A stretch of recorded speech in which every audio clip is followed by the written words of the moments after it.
This is how it looks after the carpet has been ripped out. Like I said, steaming or vacuuming will not work. I promise. I have an odor, mildew, perfect breeding ground for mildew. It's damp. It would be dark. It would be dry. Yeah, nasty. So, this carpet, I just laid on the ground.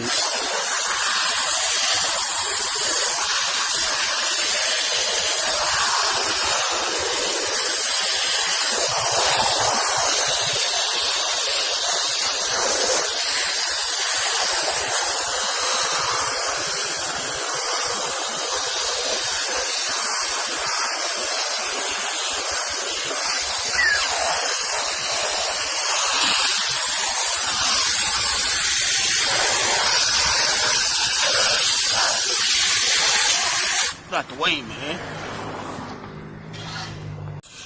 Man, do you see that?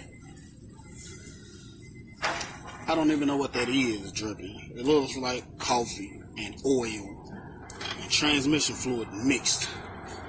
How do you let a carpet get this dirty?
That would be the reason why my water bill is so high.